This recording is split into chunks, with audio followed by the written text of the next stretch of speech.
NC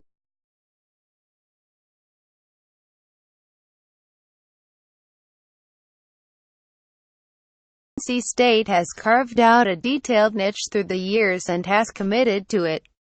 Like any good method actor, the Wolfpack will field excellent athletes and individual playmakers. They will scare really good teams. They will suffer the type of letdowns against lesser teams that really good teams never quite suffer. They will never quite put all the pieces together. The school has employed Lou Holtz and Monty Kiffin. 4 former Wolfpack quarterbacks Russell Wilson, Phillip Rivers, Mike Glennon, Jacoby Brissett are making lots of money in the NFL. Former state receiver Torrey Holt is one of the NFL's best ever. The school produces a top 10 draft pick about every 5 years.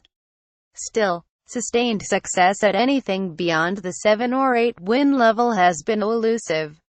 The Wolfpack have finished ranked just 6 times in 40 years and have never finished in the top 10. Ever. Only once have they won more than 9 games. When Dave Doran came to campus in 2013, then, he took on one of the strangest jobs in FBS. You can recruit reasonably well. You can win some games. But you're going to have to deal with a fan base that is justifiably impatient. Law of averages suggests that this school is capable of top 10 seasons. But it's never, ever happened. Doran hasn't made it happen, either. But State's 2017 has gotten much more interesting in recent weeks. First, there was the 27-21 win over Florida State. It came with an asterisk. Sure, the Noles hosted the Wolfpack after a 3-week FSU hiatus due to Hurricane Irma, and with a freshman quarterback starting his first game due to DeAndre Francois' injury. But you'll forgive State fans if they're not too particular about how their big wins come. It was Doran's first win over a ranked team and helped to erase the sting of getting Deebo Samuel'd in the opening week loss to South Carolina. Then came Thursday night. State welcomed Louisville and reigning Heisman winner Lamar Jackson to town for the season's first truly interesting Thursday game since Week 1. And both the team and the home crowd brought their A-games in a 39-25 win. This was a nearly perfect showcase for what State has been in the Doran years. The Wolfpack gave Jackson his yards, 354 in 26 completions, 97 and 15 non-sack rushes, but sacked him 4 times, hurried him 5 more times, and all but forced him to win single-handedly. Louisville running backs gained just 43 yards, and while created 7 scoring opportunities, the Cardinals scored only 3 touchdowns, settled for 2 field goals, punted once, and turned the ball over on downs late. At the same time, the State offense was moving with all the efficiency we've come to expect. Ryan Finley completed 65% of his passes.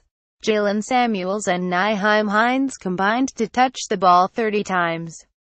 21 carries and 9 receptions, which gained a combined 221 yards. And breakout sophomore Kelvin Harmon caught 6 balls for 133 yards. Louisville was able to stay in the game a while because the Pack converted only 2 of their first scoring opportunities into touchdowns. But eventually State built some distance. The Wolfpack are finishing games now. They're 3-0 in the ACC for the first time since their great 2002 campaign, when Rivers led them to their only 11-win season and a No.12 final ranking. The ACC's divisions are random and cruel, and pointless.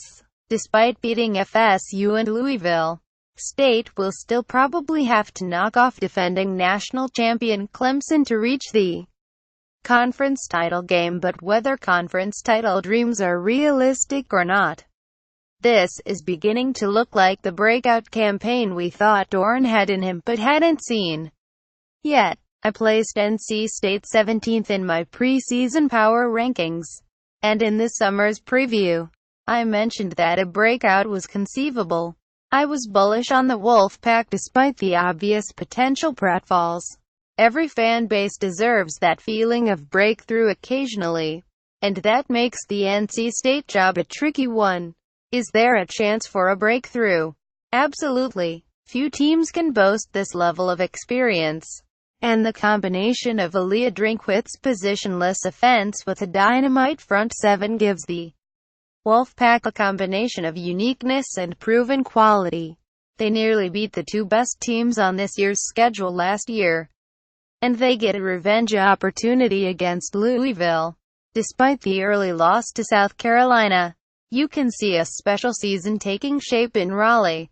Of course, State could also lose to Pitt next week. Again, they don't stray too far from their niche very often.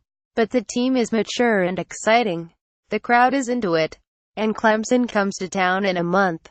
This could be a thrill.